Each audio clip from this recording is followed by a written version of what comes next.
aristocratic member of my team. Have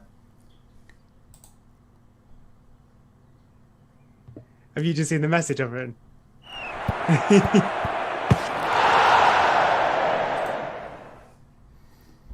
Nailed it. Hello, welcome to the show. Yes, so it would appear in my haste, I didn't press go live. So we're going to give it a go now. I think we're all right now. Hello, everyone in the live chat. I hope you can hear us here. Seb, we're going to have to go through this again, I think. So we've been going for about 5 minutes. Seb was discussing his team. He was discussing what is going on in the show. But now we can start proper here. There was just like a rehearsal for it, really. So my name is Joe. It's Fantasy Football Scouts. It's the Scoutcast. Your name is Seb. Seb, what is on the show tonight? We miss Andy already. I know. So we will go through our teams, although we've done that once already, so we will fly through it. We will then be looking at game week 33, of course. We have a free hit, which is Andy's in his absence, a bench boost, believe it or not, from Joe, and then I'm in between the two. So we can have a look at some single game week players. We can have a look at teams that may need to free hit or not, and maybe push me in one direction or the other. And then we will, of course, take some community questions, have a look at the latest stats, and also the community team, who we have failed this week, Joe. We failed this week, so I failed to press a couple of buttons earlier on. This new technology, I'm not used to it all working, and so consequently it's not working. But we're here now, and so Seb, you will have to go. All the wonderful audience have missed out on the tackling your, having to go through the heartache of telling us about your team. So can you quickly go through your 32 game week 32 team and your mighty 91 points? So who have you got, and who are you particularly pleased with? I had 10 players and Captain Son, basically. Dubravka in goal, Trent, James, Rudiger, Doherty, Salah, Captain Son as mentioned, Vice Captain Saka, which shows how close it is. And we did mention before as well that Son had 3 shots, 3 goals, 6 completed passes. So that is nothing other than a healthy dose of jam or variance, if you like. Yeah. Rafinha and Kulusevski got 10 and 12 between them, so a little bit of an addition to the score there. And Lacazette with 2 up front. And as you rejoiced at, Joe, I have 1 point on my bench. Yeah, absolutely rather well. Pathetic bench score. Yeah, I mean, good proper score, but pathetic bench score. So here's my one. 66 points. Could have got what you got, but I didn't.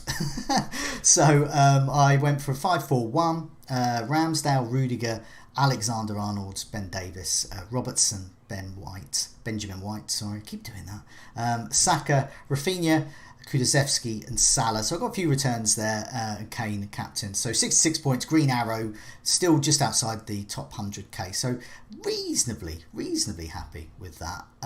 But on my bench, Dubravka. So I didn't hedge my bets, do Newcastle and Arsenal. I just went full out Arsenal defence. And Dubravka 7 points on my bench. Adams, Broha and my rather aristocratic posh 4.4 midfielder that I got in Dewsbury, who's literally his only shot for a year was a goal. His only chance for a year was an assist, and I just happened to have them whilst I benched them.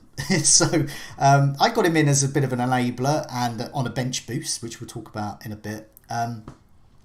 But it appears I've missed his goal. I've missed his assist. You missed his Dewsbury Hall. I don't think I've missed his Dewsbury Hall, and I do not think the Lord of Dewsbury Hall is going to give me many returns next week. I feel I've used them all up. But you never know. It could kickstart him on for being an amazing, stellar career there. So there we go. Welcome to those that have joined us in the live chat. FPL Gaza, who's been doing some great sterling work with face swaps for us. Max Bosley, Big A, John L, FPL Hazard, Steve Glitch, Woolup, Fergus, and many more. Sorry, I can't scroll up any further just for there. And FPL Teach Mode, who says, evening guys, gutted I'm not on tonight, will be listening in the morning. Well, the start was a bit mishap. It all went fine, Andy. It was all went absolutely brilliantly, and just ignore what anyone else might say. But we're here now. So yes, free hit or bench boost. I think it's a big debate. For those that have a bench boost left, is this the best use of it this week? Those who have a free hit or 2 left, is this a good week to do it? Those who have both or neither, is this just a good or bad week just to do nothing? So I'm sort of taking the bench boost side of things, and Seb, in Andy's absence, is taking the free hit side of things because Andy is free hitting. So do you want to sort of steer us through the conversation about a free hit, please, Seb? Sure. So we do have a couple of questions as well to kick us off from the community for this. Russ asks, what is the best strategy on a free hit? Go all out with a level 11 double game week players, or mix it up with single game weekers who have great fixtures? And not just great fixtures, there's some very good pedigree there that don't double. And I think that's a big part of the conversation. And Farmer Fat asks, are double game week players like Ronaldo, as mentioned, Bruno, better options than single game week players like Son, Kane and Salah? So I think the first thing we can do here, Joe, is you have a beautiful graphic for us. Well, it's not my beautiful graphic. It was I believe Lynn has created this, so we pilfered it because it looks so good. And it's hanging on the corner of Dewsbury Hall in the dining room. It's due, but Leicester at top of it, so she's sorted the fixtures by difficulty indeed. So yeah, carry on. So as you mentioned, Leicester are top for double game week 33. Of course, they have 2 fixtures, but 2 all right ones too, in Newcastle and Everton, both away. I won't go through all of this, but for people watching on YouTube as well, we do have goals per game and conceded per game here as well, along with some players to target, which is a useful piece of information. Man United are second on this. They play Norwich and Liverpool, but I suspect they're second because of mostly Norwich, and we'll come on to that a little bit later. It's basically the antithesis of 2 fixtures you could ask for, right? Really easy one, really tough one. It's maybe just Norwich you're hoping for. Newcastle, they're next with Leicester and Palace, both at home. Then we have Burnley with West Ham and Southampton. Southampton themselves with Arsenal and Burnley. Arsenal have Southampton and Chelsea. And finally, for the doublers, Brighton have Tottenham and City. There are, of course, some single game week teams there that we might want to keep an eye on, such as Liverpool and City. But we'll come to that as we talk about some individual players.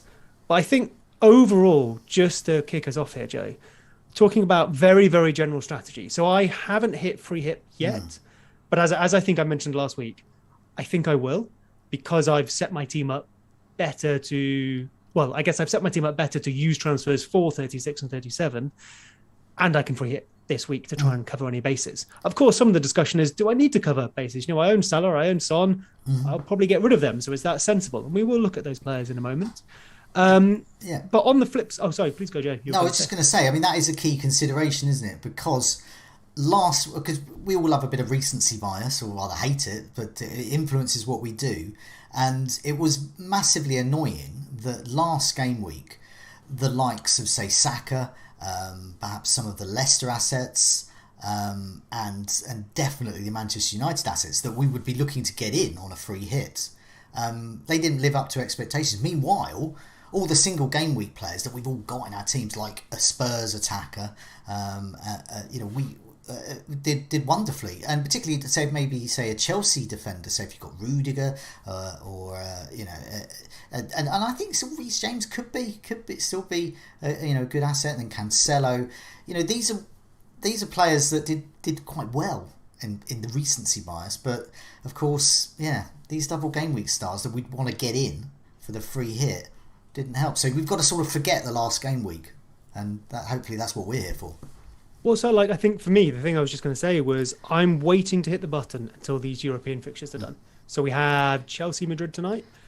Chelsea are 3-1 down. There's a good chance they go out. I don't know if anything has changed since. It's 1-0 to Chelsea. So now they're 3-2 down.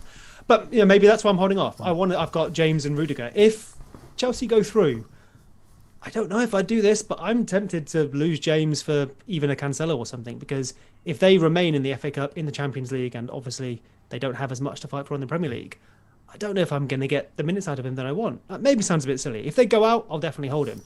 And it's similar for Leicester on Thursday. They're 0-0 from the first leg. But we've seen Barnes got a rest. Maddison was getting rested earlier, a few weeks ago, and now is playing. he could get his turn again. So I kind of want to know what happens in Europe. Even if I then do hit the free hit button, I just want to do it in the knowledge that I can pick from players I have confidence in. So speaking of that, you have a little graphic for us, which is the best Double Gameweek 33 players over the last 4, I believe. Yes. So, and this, people should bear in mind that this will be in contrast to another slide I'll put up a bit later, which is all players. So this is just Double Gameweek, just players that double. So poor people say, hey, where's Kane and Son and etc. on this list? They're not here because it's only those that double. So yeah, carry on. Oh, thank you so much. So I think the thing to point out here is, of course, it's last 4 again, so it's small and recent sample. But interesting contrast there, given Bruno and Ronaldo are at the top and we weren't impressed with their Everton performance.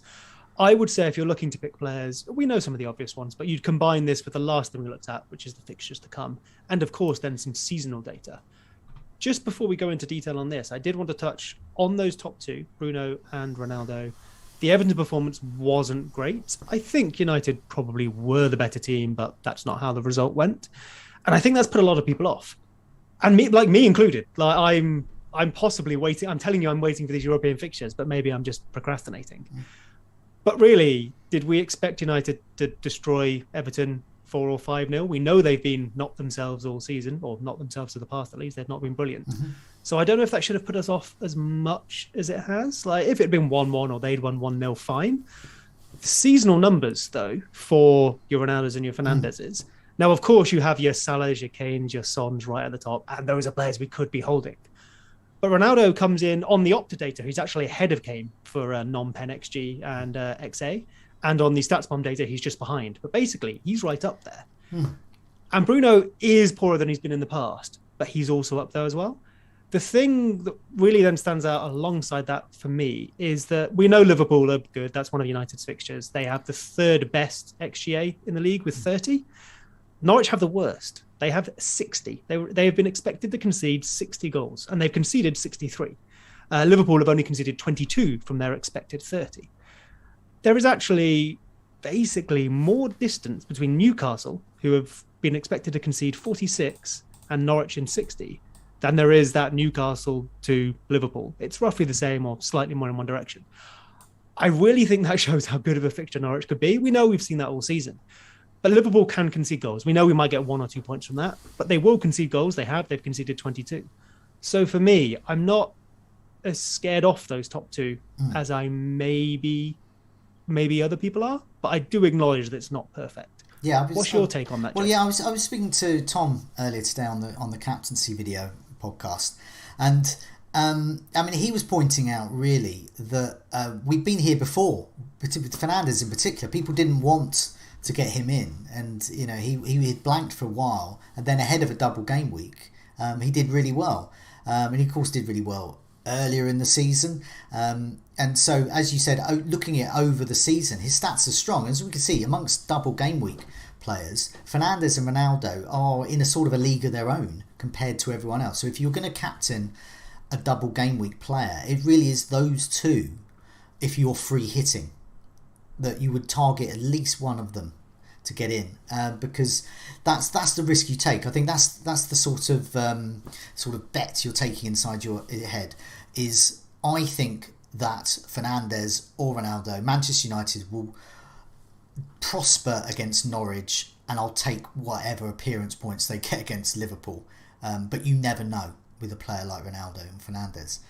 So I do think there's a chance there, but for those like me who aren't free hitting and aren't going to get either of those players in, I think if you haven't got a wild card, it's very difficult to get those players in at the expense of, say, Salah and Kane. That's just a big call to take. Do you want to go without Salah or Kane for the rest of the season? So I think it's probably worth free hitting if you have one. If you have 2, definitely. And to just take that gamble. And take that gamble that Fernandes or Ronaldo are going to do well against Norwich. Because I think they are different to Everton. Everton at home, we've all sneakily, it's all nice to have a pop at Frank Lampard and Everton. But basically they're really good at home. Once that Zcast music goes, they go nuts for their team, and it really helps them. And they are a real Jekyll and Hyde home and away, I think. Yeah, I mean, I think the interesting thing is Liverpool obviously play Man United. Man United's XGA for the season is very similar to Everton's, although Everton have been poor under Lampard since he took over, so maybe a bit of a difference there. But I think it's do you back Salah to say score more against Man United than say Bruno against Norwich and Liverpool?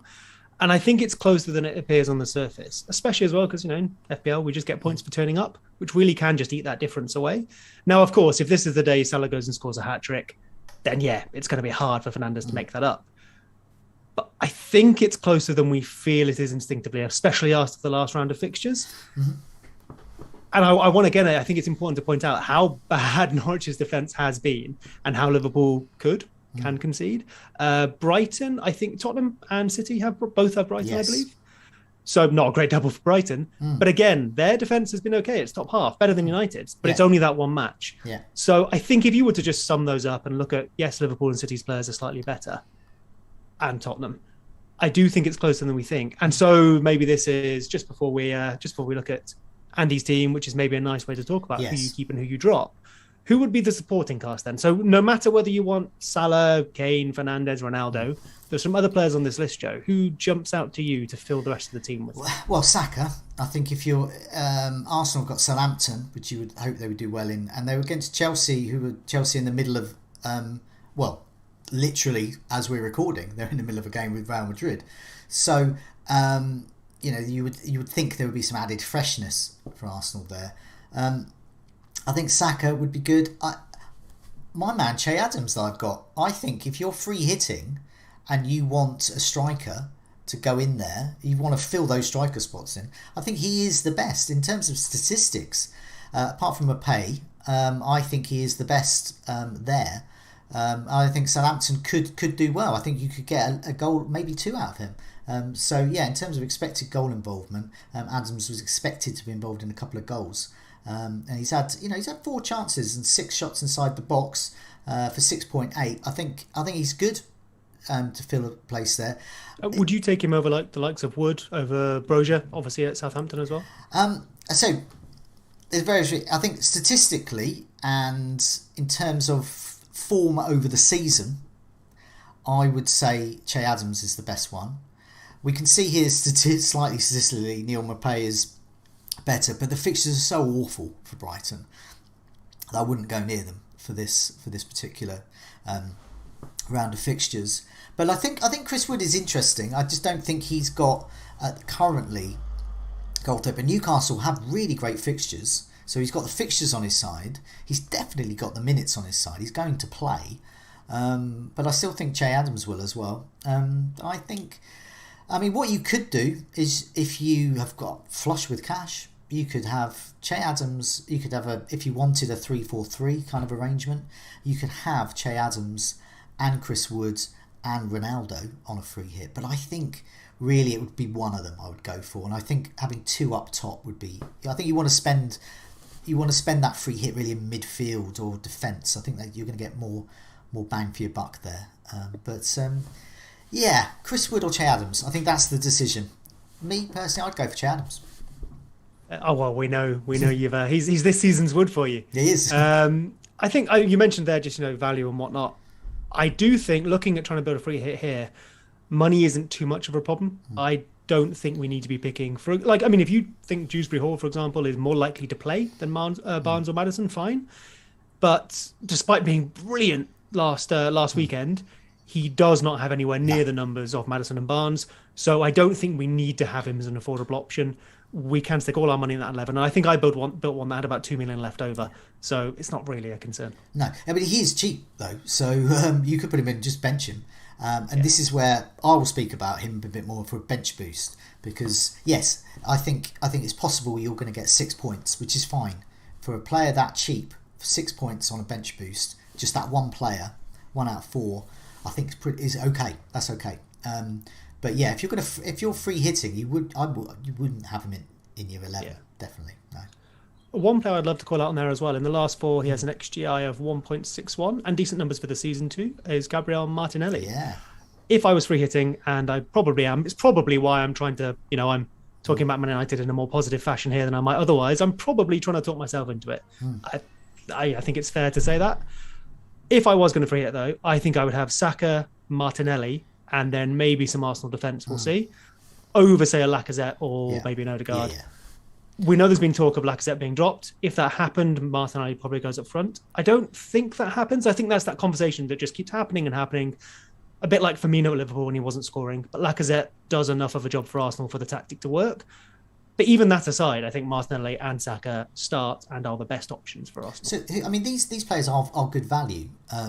So they easily afford Martinelli and Adams and Chris Wood. But who would make way? I mean, can you afford, if you were to free hit, could you afford Salah, Ronaldo, Fernandes, Son and Kane? I mean, I'm presuming you can't afford all of them. I don't think anyone can. Well, shall we look at a free hit team? Let's have a look. I think we have Andy's here, and I might try and build that while you're. Why don't you walk us through it? Okay. And I'll see if I can build one with all those players in. Rightio. So this is Andy's free hit team. So yeah, he's kind of giving this to us while he's in the Isle of Wight. So he's got Dubravka in goal, Gabriel, Telles, and Cher. In a 3-4-3, Saka, Son, Fernandes, Maddison, and then up front Kane, Ronaldo, and Wood. So he's actually going for that 3-4-3, and he has managed to get Kane and Ronaldo and Fernandes and Son in. But the obvious person that's made way for that is Salah. So with this team here, you are definitely betting that Man United prosper against Norwich, which is a good way to spend your FPL points gambling. But I would say that if Salah does well against Manchester United, because this reminds me of my free hit. I did the first one because I was in a terrible state earlier, just after Christmas I think it was, where we got the second free hit. And it came at a time when I literally had like 2 or 3 players left. COVID had struck. It needed refreshing anyway. And I just needed to free hit. And as part of that, I took out Ronaldo and got Salah in. Salah, had a good fixtures. Ronaldo didn't. But Ronaldo scored. I took him out. I free hitted to take out his points. And Salah didn't do so well. This could happen here, but it might not. So that's the decision, the dilemma that you face. Really, do you think that Salah will flop? And so that will be when you watch the Manchester United Liverpool game. If Salah doesn't do anything that game, then this probably by default is going to do well. This team, because I'm sure Manchester United will score against Norwich. So you've sort of won that decision. And it's just got to rely on Salah not doing anything. On his bench, he has Dewsbury Hall, Fofana, Tsimikas because it's cheap, and that was it Okamwanu? I can't remember his name now. The Arsenal goalkeeper that no one can remember, including myself. He's just gone for as cheap as he can. But that's fine. He doesn't play, so it doesn't matter. But he's just cheap. So out of his 11, he's only 2 in Son and Kane, who are the single game week guys here. I like this, but as I said, it's reliant on Salah doing nothing. But I think you could do okay with Ronaldo and Fernandes. But I just wonder if you need both of them, and I wonder if Fernandes as a midfielder and getting more bonus and more assist potential and goal scoring potential could be a better player to get in than Ronaldo on the captaincy. So I think captaincy wise, I think I would captain Fernandes if I was free hitting. And I think if you're free hitting, you probably have to have both. And then yes, I might captain Fernandes. Yeah, I think just because I maybe I mean, I'd have to have a proper look at it, but he definitely plays both. I don't think Ronaldo does sit out Liverpool, but if he did, I mean, for example, obviously the silly thing he did with the phone, right? I don't know if he's going to end up getting banned for that or something. Maybe he deserves it, but it's worth keeping an eye on that situation if you do free hit him in, right? Yeah. But yeah, I think I would captain Fernandes just for definite security of starts. And I think on his day, he matches Ronaldo for points. Just looking at building that team then with as many silly good players in as you can. So I've got a team with Son, Kane, Ronaldo, Fernandes, and Salah in. Wow. But who So you have to have players? Dewsbury Hall, which will be pleasing to you, Joe. Yeah, the defense is basically what you'd pick anyway. You have Dubravka, Shah, Target, Tellez. Yeah. Something like that. All under 5 million, or Tellez is 5. And then I have one spot left in midfield for a 4.4 midfielder. Oh. So you might have to say play a 4-4-2 or 4-3-3 and maybe forego Arsenal. Because I don't have a Saka or a Martinelli or anything in this team I'm trying to build. So you have managed that. I mean, by the skin of your teeth there, by the sounds of it. How? Hey, listen to this. If you didn't have Salah and you're on a free hit and you are wagering to yourself that Liverpool prosper against Manchester United, why not get Jota in instead of Salah? Yeah. And how much would you save? You'd save 5 million? Yeah, something like that. I mean, let's try one. I mean, it's worth noting on Salah as well that I don't necessarily conform to this line of thinking because he's been fine, basically. He's, not converting points as well as he did, but whatever, it's a short-term thing. But it is worth noting that recently people were trying to get rid of him or weren't his biggest fan, and now we're worrying if we need him against a mid-table defence. Yeah. Both those things can't be true. No, I mean, I just think the team that you've described, I think 2 4.4, 4.5 midfielders that you have to field, even if one is the mighty Dewsbury Hall, I think is just a sacrifice too far. And I would definitely look to downgrade one of them. And I would probably go for downgrading Salah or downgrading one of the Manchester United players. So doing that, I can give you a team of Dubravka in goal, Shah, Target, and Tellez. Admittedly, that's a lot of Newcastle. Maybe you squeeze in Leicester instead. They've got good fixtures though. Yeah. I mean, if it was me, I might end up trying to put Justin in there or something, but much of a muchness. A midfield 5 of Saka, Jota, Maddison, Son, and Fernandes, and Ronaldo and Kane up front. It's not terrible. No. I'd probably lose Jota altogether myself. Okay. I think if I was what I'll end up building is something like Dubravka, Justin, Newcastle defender Tellez, Saka, Martinelli, Maddison and/or Barnes, Son, Fernandes, Ronaldo, Kane. I might lose Son for Barnes. I'm not sure. I'd probably keep one of the Spurs players, and that I think would be my only single game weaker. Okay. And mostly the reason I'd keep them is because they're good, and also if I was downgrading, I've already got my double Arsenal. I don't know how hot I am on double Leicester if they go through in Europe, so I don't know if there are better options from the doublers. Yeah, I mean, it's something I face. I've got a couple of free transfers. I'm only going to use one this week though, and that's to get Rafinha out for a Leicester mid. Maddison or Barnes, and part of me thinks that Barnes might be better for this particular round of fixtures because I think Maddison will play in Europe, and Maddison's played a lot. I can't remember when his last rest was. It wasn't fairly recently. I think it was just after the international break. Maddison got a rest, or was it just 28? Before? He sat out against Leeds. That was it, and played he played 18 minutes. Oh, so in 26 and 27, he played 16 and 18 minutes. Okay, that was when.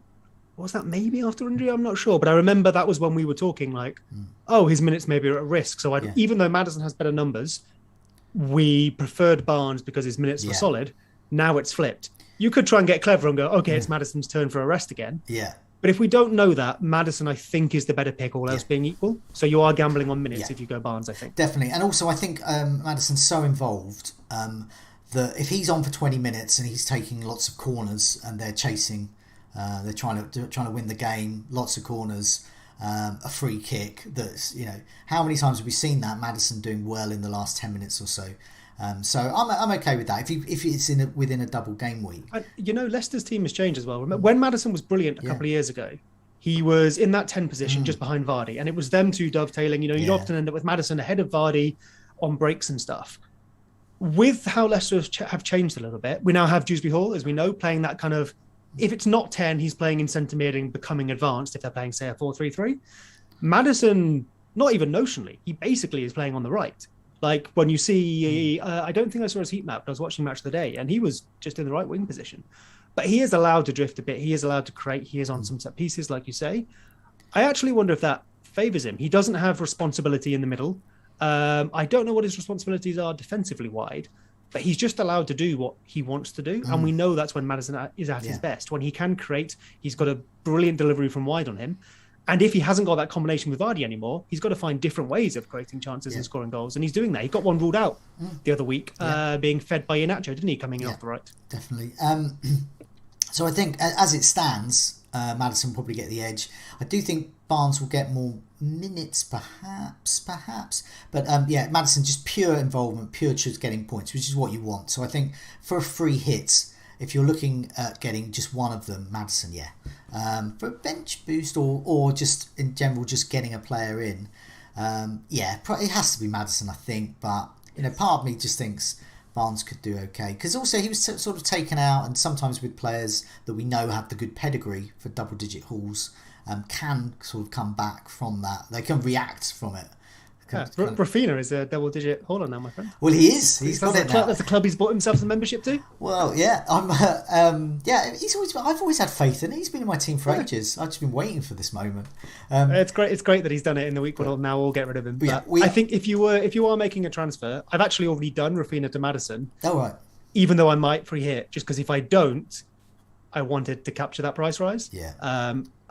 I think we know by now I'm free hitting, so it was just a covering my back. But if you are making a transfer, I think it's Maddison. Yeah. Because then you're looking longer term. You're looking for 36 and 37, which is when they have doubles as well. And I think you'd want Maddison for that. Yeah, I mean, I haven't made that move yet, because the way I've constructed my moves and the moves I want to make afterwards, I think I've given myself about 500,000 spare just in case.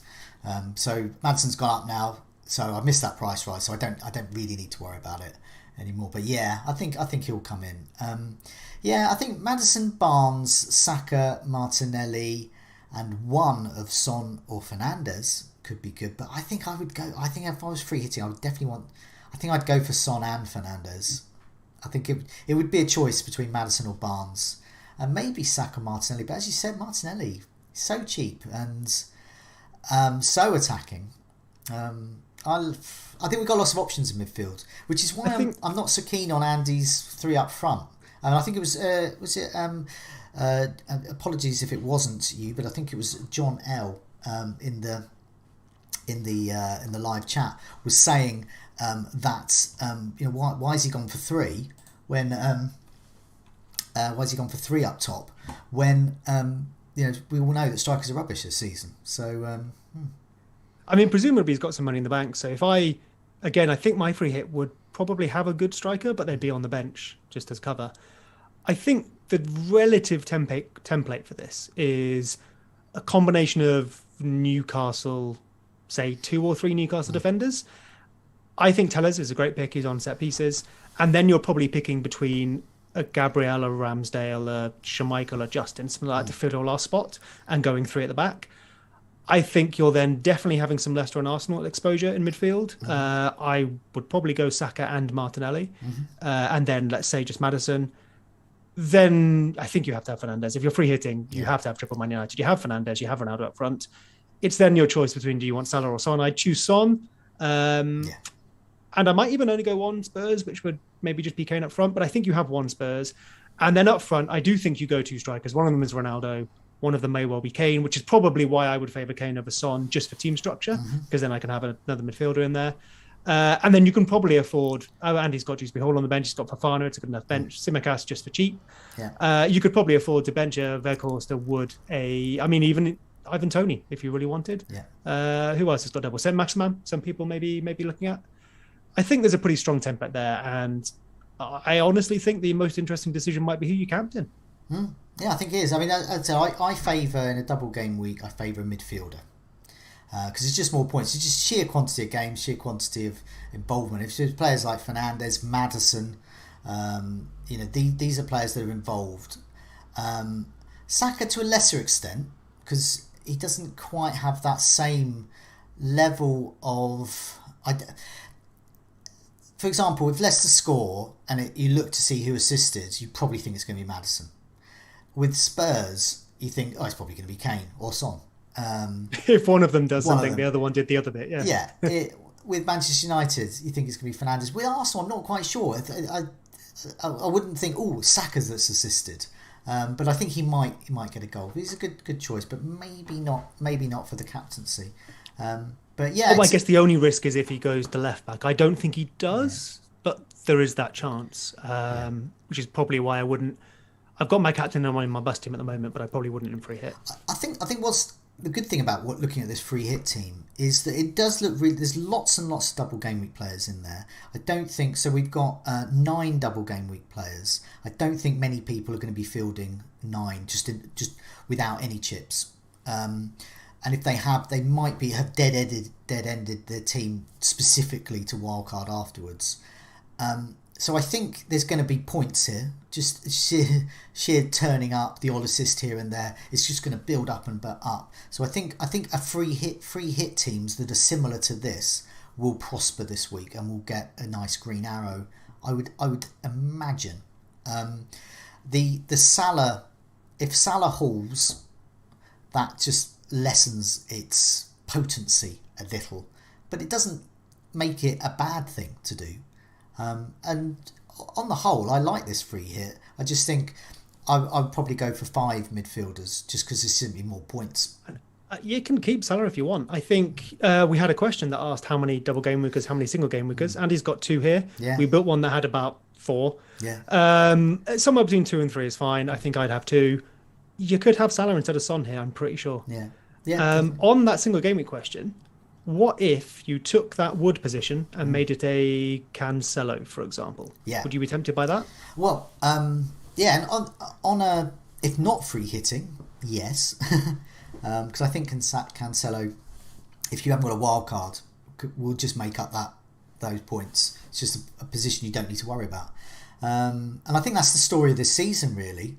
I think myself and lots of other managers who've got, whatever, Che Adams or Chris Wood or Jimenez or Richarlison, all these players we know that a Liverpool attacking fullback, a Cancelo, Reece James, Rudiger even, all of them offer better value and more points potential if you just have them in your team. It's just not, for some of them it's exciting, the likes of Rudiger less exciting. But we still have going for those players. So I'm making a conscious effort myself after this game week just to sort of free myself of strikers apart from Kane and just permanently go 5-4-1 or 4-5-1. I'm not interested in strikers for the rest of this campaign. But nevertheless, Chris Wood's fixtures, both home games. Newcastle are better at home. Crystal Palace and Leicester at home. I just think these are good fixtures. I think on a free hit, why not? But as much as I do like Chris Wood, I wouldn't have him. I wouldn't want to sit looking at him beyond this game week. So I have a question for you then, just to wrap up this look at this team. I've taken this off Twitter. I didn't come up with this. I'm so sorry, I've forgotten who it was, but I think it's a really nice way of framing this. Let's say you own Matt Target and Cancelo. You have to captain one of them this week. Who are you captaining? Oh, I would captain... If I had to captain one of them, I would actually captain Matt Target. Okay, cool. So that probably means you should go for Newcastle defenders over, say, Cancelo in this free hit. In a free hit. But because of the assist potential, and I do think there is a possibility of clean sheet potential as well there, and it's just 2 fixtures, but because of free hit. But who would I want to sit looking at my team for many weeks? Cancelo, obviously. But I think that was a lovely way of phrasing the question, because my instinctive reaction was Cancelo, and then I thought, but he's not going to be in my free hit. That's stupid. Yeah. So maybe what I'm going to end up doing is, rather than trying to get single game because up front, maybe I have a Trent and a Cancelo. I mean, I'd rather have, say, if my question was Target versus Cancelo, or I don't know, Chris Wood versus Kane. That's not a good comparison, but you know what I mean. I'd probably rather go for, the points potential up front in, say, Fernandez versus Salah is probably a better example than Cancelo versus Target. Yeah.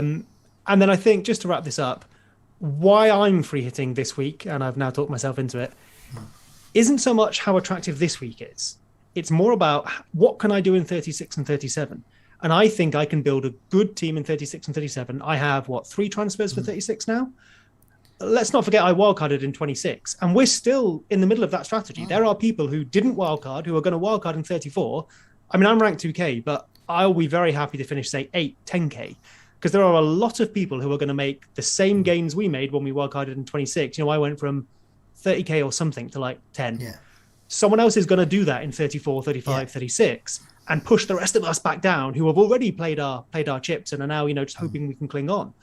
So for me, it was not so much which week can I have the best free hit score on its own, because I do think that's 36 or 37, but which week can I best prepare for without a free hit? And for me, that is 36 and 37. Yeah. I've got 3 transfers and I have some hits. Those people who didn't use the wildcard in 26 took 8, 12, 16, 20 points worth of hits. Now, I don't have to do that because I have those points in the bank. I shouldn't go and spend them just cause. But I could have 4 or 5 transfers for that week. And if I go and get myself Cancelo or Laporte, whatever, a Foden, I get the double Leicester, I know people talking about Palace. I can do all of that, or I can do enough to make my team competitive. And that, for me, is the reason that I'm doing it this way around. Yeah, and I think the teams that double in 36, and I'm gonna lump in 37 as well, because obviously the strategy you're talking about is planning for that. Well, we do need to know when City double for that. So Man City could double in 36 or 37. Nevertheless, they've got a double, and people, if they haven't got City assets, they're going to be the prime target. They're certainly my prime target to get.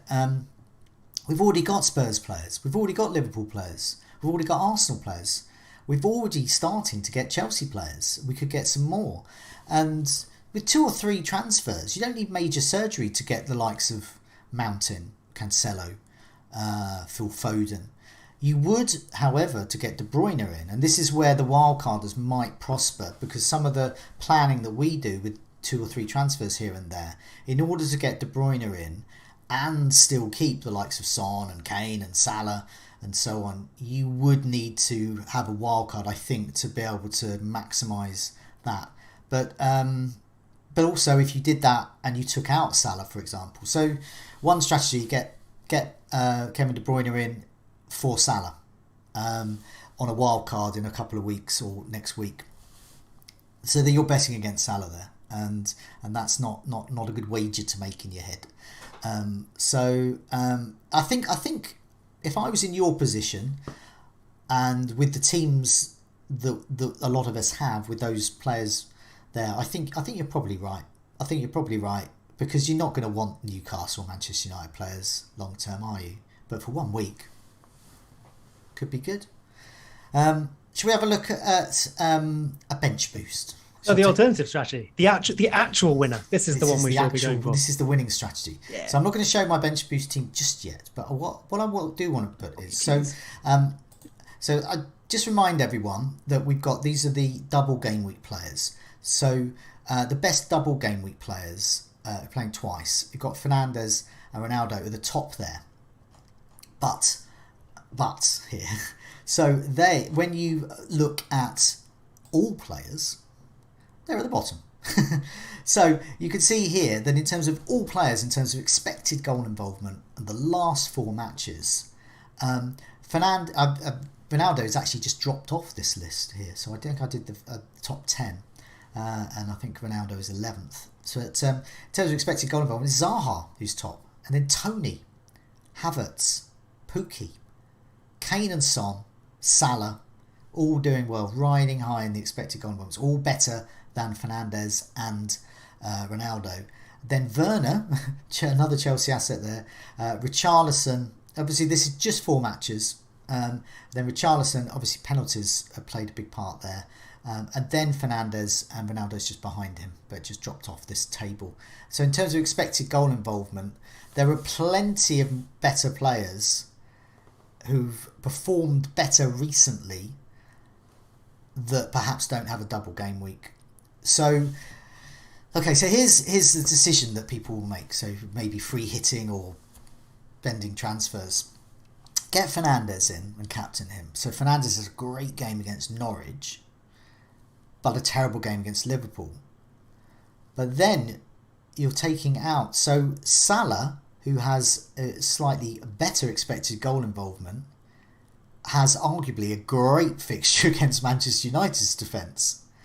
So they're two players with one good fixture each, and in Manchester United's case, one bad fixture. So which is better? And then you look at Kane and Son, and they've got even better expected goal involvement, and they play Brighton.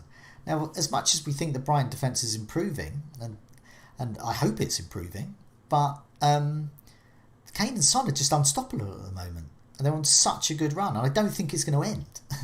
I mean, the interesting thing is it's almost much of a muchness, which maybe means you should just ignore 33 altogether, because you can then use your dry powder elsewhere. But if Fernandes has if these were their numbers for the season, just for example, but Fernandes had 2 fixtures versus, say, Salah and Son single fixture, well, Fernandes would easily beat them, because you'd double his XGI there, for example, if this was per match or something.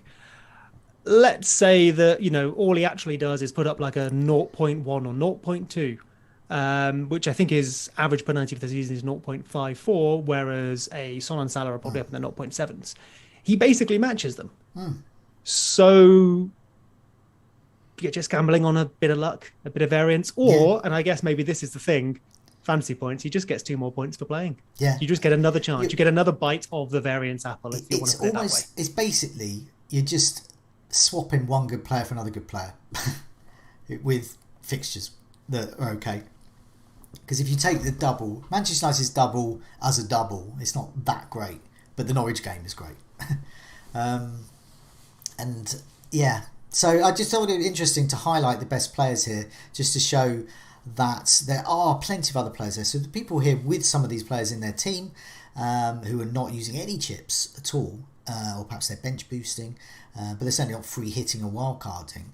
If you've got Tony in your team, if you've got Pookie, if you've got Havertz, just play them.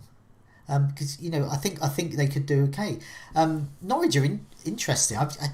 I mean, we talk about what a great fixture this is for Manchester United. To be honest, it's a great fixture for Norwich as well.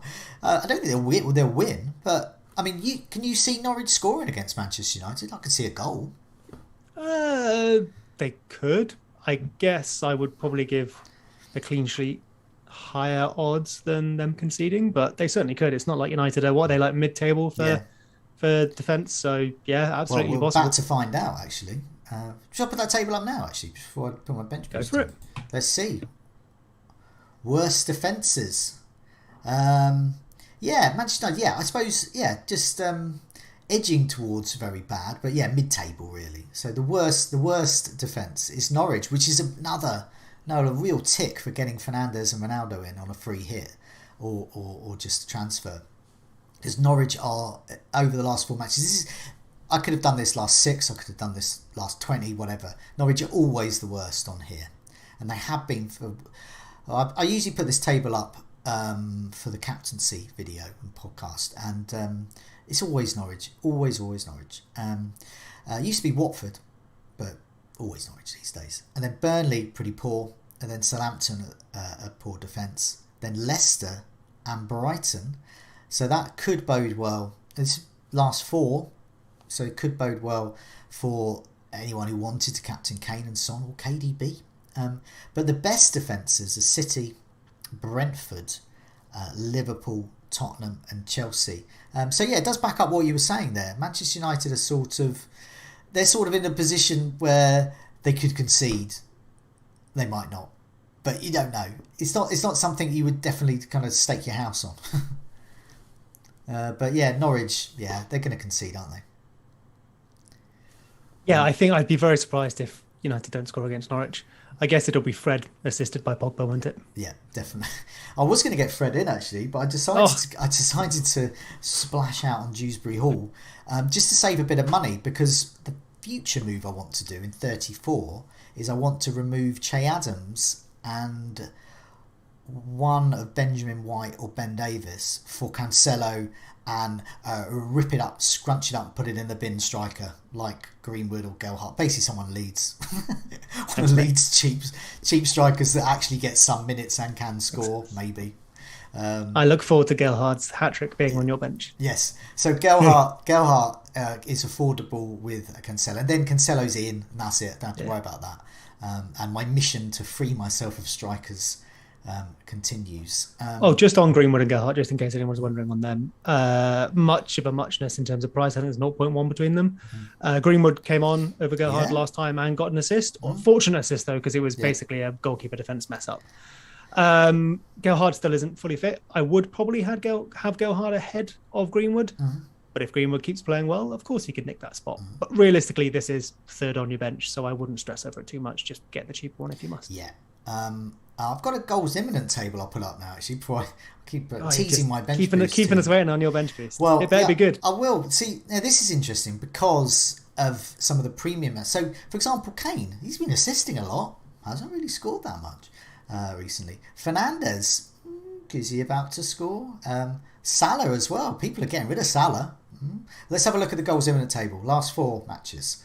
Neil Maupay, he will always be there. He's the Redmond of this season. Nearly Maupay. Yes. Shots on target, none. Shots inside the box, 10. So yeah, that's it. That's Redmond-esque. But next up is Fernandes. 7 shots inside the box, 4 on target. So he is due according to this table. Bear in mind, this is filtered not by the figures that I put on the screen. There's some really visually less exciting figures around XGI delta, and those types of things that are sort of the back end of this. And this is how they're often chosen. But I've chosen to put this up, the nice simple ones, shooting close and shooting on target. So then Kane is up next, 9 shots inside the box, 3 on target. Ings at Villa. Villa aren't playing, so sketch over them this time. Salah, 11 shots in the box, 3 on target. Another Villa player, Watkins, is there. McAllister in Brighton, 5.1. 4 shots inside the box, 1 on target. These aren't great stats, but nevertheless, in terms of expected goal involvement, he features quite highly amongst the players that have not scored yet. 2 tough games though, not envisaging many people getting him in. And then Coutinho at Villa. So there's a lot of Villa here. So Villa, this is something you've spoken about last couple of weeks, really, about Villa's fixtures. When they start having easier games, this table here suggests get lots of Villa in. So I'm looking at a Villa player from whenever they double. I quite want Coutinho back. Yeah. I did Coutinho to Kulusevski rather than Rafinha a few weeks ago, which went well. I don't think I'll end up getting Coutinho just because I've run out of midfield spots. I think I eventually want to do Rafinha to Maddison. Well, I'll do that soon, I think, and then say Kulusevski to Foden maybe. So I'll probably end up missing out on Coutinho, but I'd give him a serious look. I know he's going down in price. People are getting rid of him. They've got doubles coming. They've got decent fixtures coming, and he's still Coutinho. He'll do badly in the good fixtures and brilliantly badly in the hard fixtures and brilliantly in the good fixtures. So there's a bit of future gazing at Villa there, but Ings, Watkins, and Coutinho are all roughly the same price. There's about $500,000 between them all, and out of all of those, Coutinho, I think it's just going to get more points as a midfielder, to be honest. This bodes well for those looking to get Fernandes in and captain him, but it doesn't bode well if it's at the expense of Salah. So mixed bag. Here's my bench boost team. So obviously it won't be as good as the free hit team because this is something I've had to prepare for. Before you share it, Joe, why are you bench boosting now and not in 36 or 37? Because I think I would struggle to get the required bench boost by then because I wildcard in 28, 29, can't remember, 28. So this is really the remnants of that wildcard still. Yes, I can field, I've got Spurs players, Arsenal players and Liverpool players, but I haven't got any City players and I haven't got a lot of Chelsea. I've just got Rudiger. So in order to get them, I need to cut more corners. I mean, Dewsbury Hall is cheap as, but I need to go cheaper. I need to get like a rubbish striker. I need to get a Greenwood in, a Captain Scarlett, whoever it is at Spurs. I need to get these types of players in order to maximise the 11.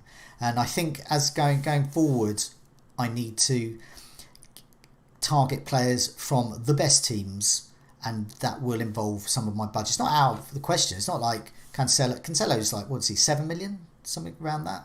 Oh, yeah, it's gone back up to 7, yeah. So it's not, these are all doable. I can get those types of players in. But if I've got to plan for a bench boost as well, then I can't get a Greenwood in. I've really got to get a Mateta in. I can't even get... Dewsbury Hall really... I guess I've got him in for this bench boost, so he can stay there. But yeah, so I've got to find an extra 7, 8 million, 0.7, 0.8 or so to get a decent striker in. I've still got Broja in there, and so for me, Broja can become a rubbish striker as well. I can you see what I mean? I can maximise it, and I can sort of get the bench boost out of the way. So for me, in the way my team's set up, because I've got Che Adams and Broja, this is just tailor-made for me, this bench boost. I mean, because if I had loads of Palace players, then yeah, if I had cheap Palace players, I would probably just keep them, and I'd probably be swayed by a bench boost in 36. But it would take all my effort to make sure I'm getting cheap, nice players on my bench. And I would like to spend my time getting Cancelo in, or Foden, or Mason Mount, and getting... Yeah, that's fair. Yeah, I'd like to think you could do both, but maybe that's where you'd need that wild card, because I think there's a few people with maybe a bench boost or wild card in 34 or something, but they'll be able to construct the squad more carefully than you can. Yeah, definitely. Yeah, I think if you've got 3 chips there, free hit, bench boost, and a wild card, I think probably the optimal use for that would probably be free hit now, 33, fill it with players that you don't want long term, Manchester United, Newcastle, etc. Then you can wildcard, and then with a view to filling your team, you can spend that time constructing your team so you can get these City players in and Chelsea players, and you can fill it with, say, Palace players or whoever, some Villa players, whoever it is that you'll need in 30 whenever you're going to bench boost in 36. But for me, it's just fitted that way. So I've got in my bench boost, I'd say 3-5-2. It's not really. It just people can argue who are the weakest 3. I've tried to sort of put the weakest 3 in, and to be honest, Dewsbury Hall should be there on my bench. But I've got Dubravka, Benjamin White, Robertson, Alexander-Arnold, and Salah, Kulusevski, Saka, Rafinha, who's going to be Maddison, or Barnes if Maddison's injured, Dewsbury Hall, Kane, Che Adams, and then on my bench, which is the bench boost, I've got Ramsdale, Broja, Rudiger, and Ben Davis. So arguably my bench boost, instead of, say, Rudiger, I don't like to bench top defenders from top teams. So I would probably, the bench boost would probably be in my head, Ramsdale, Broja, Dewsbury Hall, and Ben Davis. I think these are all 6-point players. 4 to 6 points. If I can get more than 22 from those 4 players that I've got in for this, I'll be happy. Yeah, I mean, I think I got 20 or something. Yeah. I had like Lacazette, Saka, something like that. Yeah. They combined for like 15, 16 odd. And then I think I had a few other points that made it up to about 20. Yeah. That seems reasonable. It's nuts that you are bench boosting in a double game week and you have, 5 double game weekers? Imagine I told you that in a couple of seasons ago when we didn't have as many fixture jiggery pokery as we have now. We all wildcard in 32 to bench boost in 33 or whatever it is. I mean, it's not a bad decision. I said to you that I actually think this bench boost looks better than I thought it would. But it's crazy you only have a few double game weekers. It's actually 8 double game weekers. So is it 8? Yeah. 1, 2, 3, 4, 5, 6, 7, and I'm going to get one bench. For Rafinha. Yeah, so, but Broja's not going to play both. So yeah, no, fair enough. Well, yeah. I guess my point Who stands. plays both in a double game? It's crazy. It's not like 15, but yeah, I mean, hey, that backs up the point I was making though. With I think this looks better than I thought it would actually.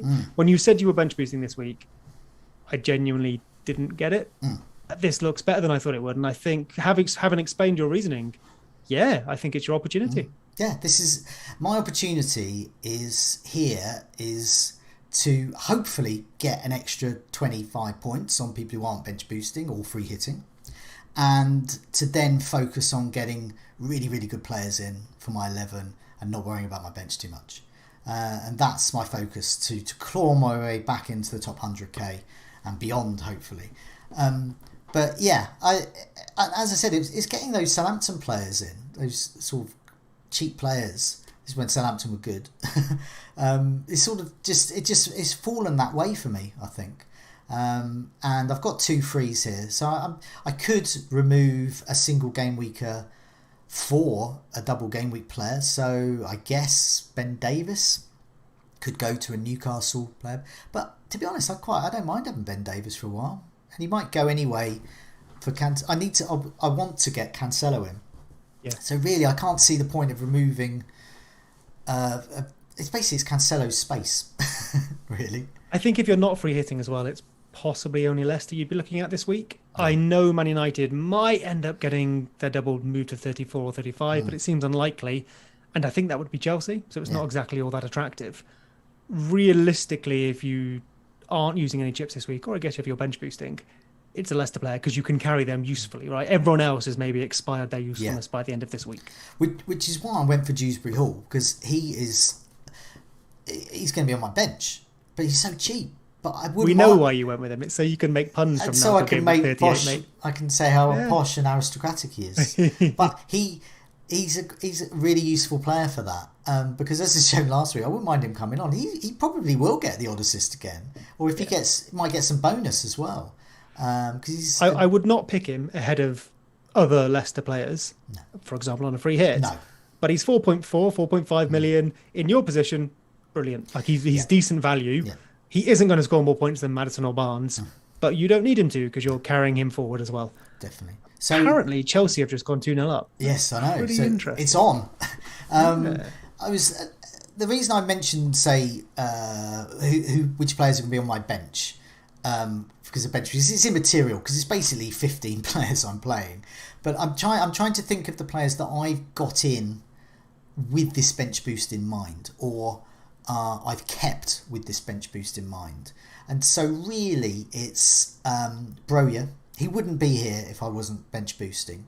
Dewsbury Hall I probably wouldn't have got in if I wasn't bench boosting. And I guess one of Davis and Rudiger would be my benchable defenders. But as I said, I don't really like to bench players like Rudiger, because you never know, because he can get a goal out of nothing. The reason I mention them is because those that are thinking of bench boosting, these are the sorts of players that if you haven't got and you're looking to get in, you need to get, say you want to get a Maddison in and you want to find an enabler to do it. These are the types of players to get in. Newcastle defenders as well are really good. So I had Dubravka in sort of with this bench boost in mind. Share and Target I think are very good options as well for this week. I think Newcastle, this could be their week. Just something I want to shout out from the chat. John L mentions that Mount has assisted Rudiger for the second goal. There we go. Which obviously is more returns for him, as it were. Good timing there. I did say he could get a goal from nowhere. But one thing to point, I like Mount. I think we know this. But one thing to point out is that off the top of my head, he has 144 FPL points, of which I think it was 57 have come against Southampton and Norwich. And if you add Watford to that, I think it's 69, which is just under 50% of all of his points have come against 3 teams. He still has Watford to play. Yeah. So I don't know what that tells us. He's lucky. He really enjoys playing poorer teams. He's still got Watford to come. I would just say don't fall too much into the trap. I mean, he's assisted against Madrid, so clearly he can do stuff against other teams. But don't fall too much into the trap of thinking, oh, he's just gone and got loads of points. He's on it. We've seen this happen before. Whatever it is, he will get his points in chunks, it seems. So by all means get him, but I wonder if Havertz might still be the sensible option. Although with them staying in Europe potentially tonight, and they've got Palace at the weekend in the Cup, if they are in both those competitions when this weekend is over, I arguably would not look at Havertz. I might even move on James. Well, yeah, no, I wouldn't. The longer they're in cup competitions, the bigger the risk of rotation. And so I think I would focus on doubling up at the back. Thiago Silva's not a player I would get because of the rotation risk. But I do think he's good. And he's been in my Sky team for ages. And he's great. And yeah, I think you just take a punt on James. Just think, well, okay, there's going to be rotation, but if he plays one in every 3 matches, that one match you could get 18 points. So if you're averaging 6 points, it's one of the reasons I've got Rudiger in my team, because it's just quite nice to have a player that gets 6 points at most matches. Yeah. Well, I mean, one of the reasons I got Rudiger this week is because I wanted some funds elsewhere to make some moves, but also if Chelsea do stay in these competitions, I'm genuinely tempted to lose James. We'll see. He has great upside. But if I'd gone Cancelo instead of James in the first place, I'd be about 10 points better off. So absolutely played for that gamble, but it is not working. I feel like we're receiving confirmation that James is going to play once a week. No, maybe. Robertson and Alexander-Arnold are staying in my team. They're staying in my bench boost. I mean, even though Robertson didn't get anything, Alexander-Arnold got an assist last time out against City. These are just players I would just play every week. I guess it's just my experience of playing this game. I don't mean experience as in aren't I experienced. I mean my experience of knowledge of owning Robertson, basically. He's just been great for me. Every time I've owned Robertson, yes, he might blank 1 week or 2, but he's going to get a goal or assist. I remember, was it a couple of years ago, towards the end of the season, it was amazing. He was just such a trooper, because I think I got him in instead of Alexander-Arnold. And he took a bunch of set pieces off him, I think. And but owning both of them, I really like that. I still think there is a debate to be made about having Jota instead of Salah, not just on a free hit, but just long term. But I'm happy having Alexander-Arnold, Robertson and Salah. I'm happy with them on this bench boost. I feel like there's a Luis Diaz risk there that we maybe know the first choice front three is Jota, Mane and Salah because they played against City. But I'd be very surprised if Diaz doesn't start again until the end of the season, and arguably starts the easier ones if we think Jota is safe for the harder ones. So, here's my bench boost. There it is. I'll just go through it again. Dubravka, White, Robertson, Alexander-Arnold, Salah, Kulusevski, Saka, Rafinha, who's going to be Maddison, Dewsbury Hall, Kane, Adams, and then Ramsdale, Broja, Rudiger and Ben Davis. I don't think it's as strong as Andy's free hit, but I think it'll do. In terms of the captaincy, it's currently on Kane just because it's the bus team and terrible things could happen, you never know, and so which player am I happy leaving the armband on, and that is Kane. But I think I'm going to take a risk on Maddison. I think I'm just going to think that even though Leicester have 2 away games, his just sheer involvement, the fact that he's the sort of player that if I see him bench one match, I don't mind if he comes on for the last 20 minutes because I feel I'll get something. And if I didn't go for him, maybe Saka. So these are the players that I would go for, and I would just take a risk there. And I am going without Manchester United in their entirety, and that is also a risk. But at this stage of the season, I don't care. I don't like Manchester United to look at. I mean, no offence, Manchester United fans. I don't like watching them play. I find owning their players stressful and annoying. I find some of their antics off the pitch recently, for example, a little annoying. I just don't want them. I will come back to Manchester United when they're better. They're just not. So they will punish me for that decision, but it's one of those ones where I won't mind because I just feel happier without them at the moment. That's just me. And that's going to annoy lots of Manchester United fans. And it's nothing against Manchester United fans. It's just the team themselves are just not the sort of team I want to get involved in. So shall we? I don't know if you had my bus team up here, if that's useful for anyone. Yeah, let's put it up. So this is your bus team. This is a non-free hit team. Yeah. So this is an example of why I'm probably free hitting. Yeah. Because I do not believe it is well set up at all for this week. Okay, so run through your bus team, which probably won't be because you're going to free hit. So sure, this is what you would have. Dubravka in goal, Trent, Robertson, James, and Rudiger at the back. Salah, Son, Saka, Kulusevski, Lacazette, and Broja up front, with a bench of Foster, Doherty, who we think is out for the season, Rafinha, who doesn't play, and Gelhardt, who doesn't play. So if James, for example, didn't play, I currently have no one coming off the bench. I do have a transfer to make, and I've already done Rafinha to Maddison if I don't free hit, who I would obviously start and potentially captain. It's currently on Saka. But realistically, I'm free hitting. I think I was slightly knocked back by the teams I would be tripling up on, potentially not doing as well last week. Which, I often profess the opposite, don't let those things affect you. But of course they do. So I'm currently fighting that battle with myself. I do think I'll end up on the free hit side. I think it's the sensible thing to do. Right. I just noticed we lost about 10 viewers when I said I didn't want to have any Manchester United players in my team. As I said, it's just the personal preference at the moment, just the style of they play. I don't want any Norwich players either. Something to do with the no, we've lost no viewers. Or their fans. I've lost 2 Norwich players fans. So anyway, come back. Yeah, maybe one day I'll go back to them. Yeah, I don't know. I like this team. I think it's fine. I mean, you're top 3,000 at the moment. Yeah, as I said though, I don't want to go and count those chickens before they hatch, because I've already, I'm top 2k because I took the place of a bunch of people who are waiting to play the chips that I've already played. If I stay in the top 10k, brilliant. Yeah. Well, yeah, I guess so. If you did, what have you got left? You got bench free hit. Just it. This is it. Yep, just the free hit. And so you're not tempted. You think you can get a really good team for Double Gameweek 36. So you're not tempted. Yeah, so I'll have, as you can. Oh, I did have triple Spurs until Doherty got injured, obviously. But I've got Son and Kulusevski. Actually, might lose Kulusevski. Their double's all right.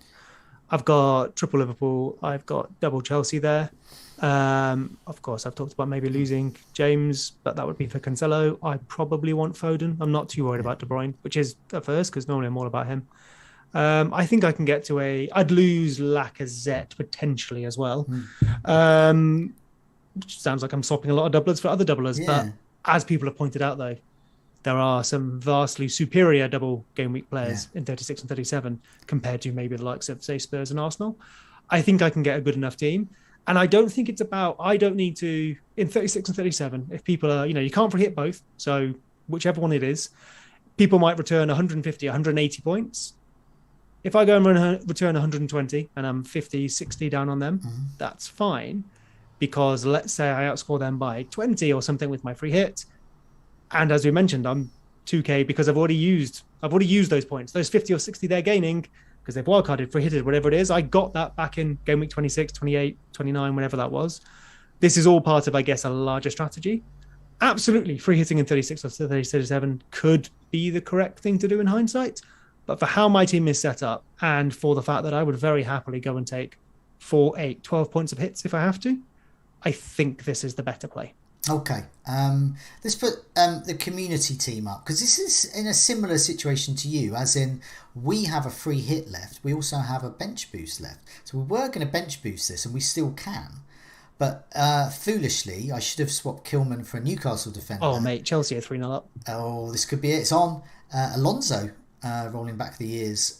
So Doherty's injury has caused issues. So at the moment, this is potentially almost a good bench boost team. It's got Dubravka in goal, Rudiger, Benjamin White, Alexander-Arnold.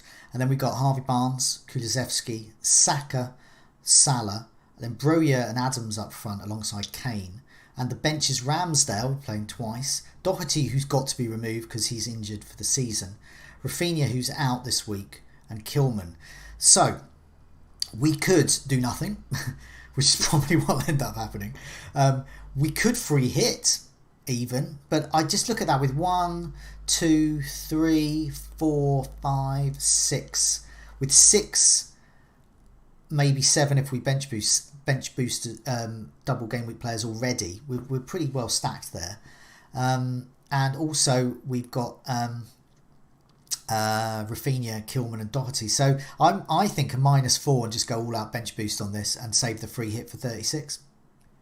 Yeah, I probably wouldn't free hit it. You could. It's better than mine. It's got 2 Southampton strikers, which I don't have. It's got Leicester midfielder I don't have. So you're already... They're not the best players, but you've already got more than I have. Yeah. And then maybe you can get more 36, 37. Well, you also have that bench boost, which you're a fan of using this week. So, I mean, I would be tempted to see if we could build a bench boost for 36 or 37. But maybe that's just because I want to try and I want to use this team for that. Because we've got this double, we've got the Arsenal, Newcastle goalkeepers, which is key, really, getting the double goalkeepers for a bench boost. And we've got those Southampton guys in there. I think a -4, Doherty, Rafinha, Kilman out for Maddison, Share, and whatever else we've got left, and see who we can get for that. And I mean, a Man City defender seems sensible. Yeah. Laporte or Cancelo. Yeah. Would you go for a Leicester defender over a Newcastle? Would that tempt you, just for the future fixtures as well? Maybe. But that's right. We've got choice, haven't we? We've got choice in the budget to do it. We've got about £1 million in the bank, so we can easily afford that. We can afford 2 reasonable defenders who double. So we can get 3. So 1, 2, 3. All of the bench will double. 1, 2, 3, 4, 5, 6, 7, 8, 9, 10. 10 double game weekers and some good single game weekers. I think we could do Doherty to Laporte, Rafinha to Maddison, and Kilman to cheap Newcastle. Yeah. That might be slightly too much, maybe, but might be able to squeeze that. Maybe. Rafinha to Dewsbury Hall. Yeah, and for 36 and 37, when there's other doubles, we don't have to worry. So if we wanted to invest in like Villa, if we really wanted to go on them, we've got some cheap assets there. We can go further into. I really like the idea of a City double getting KDB in and captaining him, because I think he's going to be out of. I don't think he's going. I think for those that are free hitting or wild carding, you can get KDB in. But I think for others like me, mere mortals, it's going to be difficult if you want to keep Salah and Son or Kane and those types of players. But anyway, the Chelsea goal has been ruled out, so James stays in my team for now. Well, we'll see there. So, is there any chance, Seb, that you could have a look in the live chat in a sec? I'm about to ask those in the live chat to ask us some quick fire questions, and so what we'll do is we'll have a chat about something else for a sec, or I'll have a chat with it, and if you can have a look at the live chat there, and we'll come up with some questions there. So what we'll do is I'd like to go back to Andy's free hit team for a moment. So just before we do that, throw your questions in the chat. They need to be things that we can answer in 3 words or less. Yeah. We often did. I think we did 1 word or less when I first started it, but or I even forgot a he was noise, answering. a grunt. Yeah. So I'll just put Andy's free hit team up to give you a bit of chance to have a look at those questions there. But also it helps just to sort of familiarise ourselves. We talked about the bench boost a bit, so I think free hits is going to be quite interesting for a lot of people there. So once again, he's got Dubravka, Gabriel, Telles and Cher in his back line in a 3-4-3. Saka, Son, Fernandes, Maddison, Ronaldo, Kane and Chris Woods, and then he's got a whole bunch of Dross on the bench, including Dewsbury Hall, who's very posh Dross. But I think the main issues there that people are going to contend with are: do you have Salah? Do you think Salah's going to do well against Manchester United? Do you go for double Manchester United? If you go for a single Manchester United, just Fernandes, for example, you could probably keep Salah. Or who will you captain? Will it be a Manchester United player, or will it be someone like I'm captaining, for example, say Maddison or Saka are in contention, and some of those cheaper players as well. I think Andy's done really well here. I think he's done well looking at Newcastle. Even if they don't keep clean sheets, Dubravka's going to get save points. Cher has got a goal in him. Telles, I think Luke Shaw is out, so Telles should be playing. Gabriel is good. Saka, he could get Martinelli, and I still marginally favour a 3-5-2 here, just because in a double midfielders get more points, and my personal choice would be to remove one of Ronaldo or Wood there. But I do think even with one fixture, I really like Harry Kane.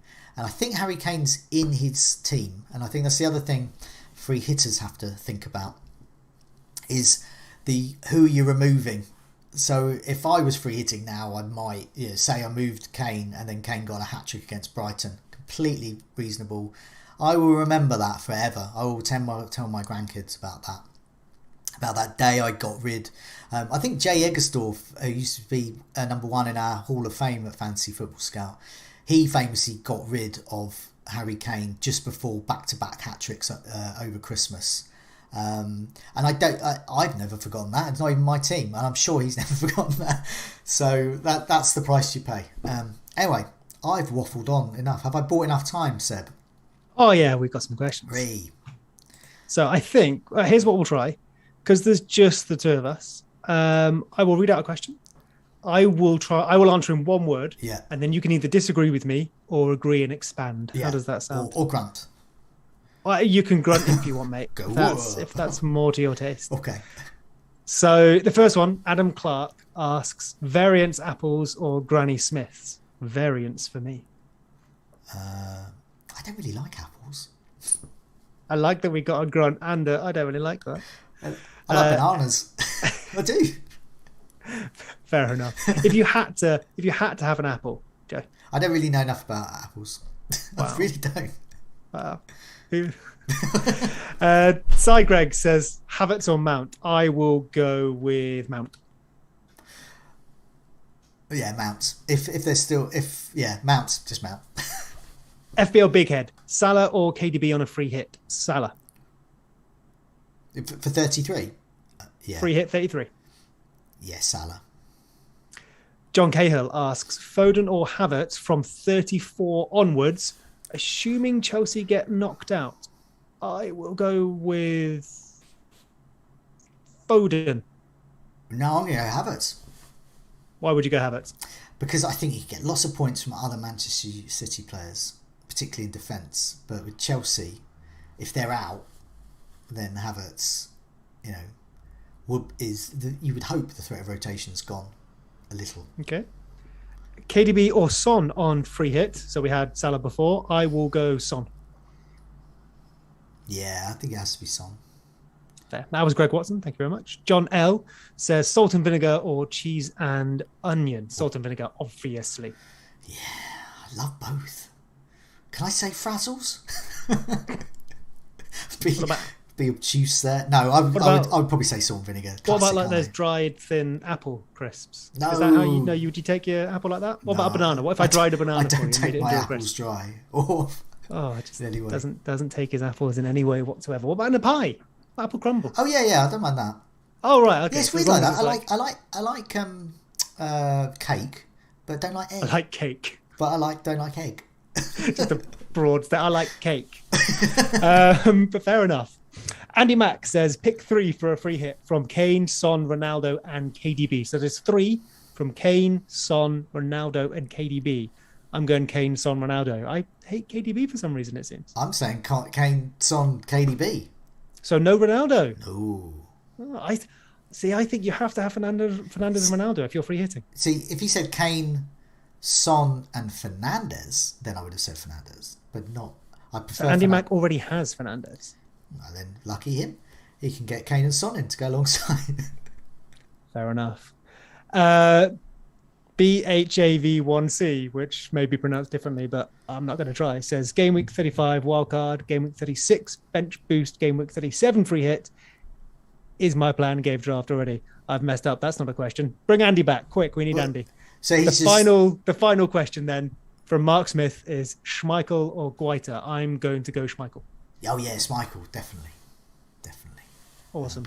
Well, thank you very much for your questions, and we managed to turn that into many words. So please bring Andy back for efficiency. Yes, no, thanks a lot for that. I don't know about you, Seb, but one of the things about doing the Scoutcast, which is we're looking at nearly an hour and a half now, is when there's just two of us, we do a lot of talking.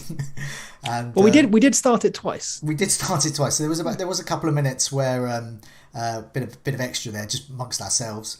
But when there's a third person on, and especially someone like Andy, it's great. We can let him talk and save me. But I feel hopefully we've been an adequate replacement for Andy, but we can only be an adequate replacement. Yeah, next week Andy's just doing it on his own. He's just going to monologue for 25 minutes. It's going to be gold. I won't be there because you're not? I've been hopefully going to Barcelona, and I say hopefully, but we're flying EasyJet, and they're just cancelling all their flights this week. So fingers crossed. But I won't be here anyway. I'll be on holiday. Oh, well, I hope you have a lovely time, and I'll let Andy know if I prefer doing it with him or you. Yeah, okay, that'll be good. That'll be a good question. So hopefully we'll get lots of questions like that alongside the Apple and Crisps questions, which is why they all come to the Scoutcast to find out those answers. But in the meantime, Seb, it's a goodbye from me. It's a goodbye from me.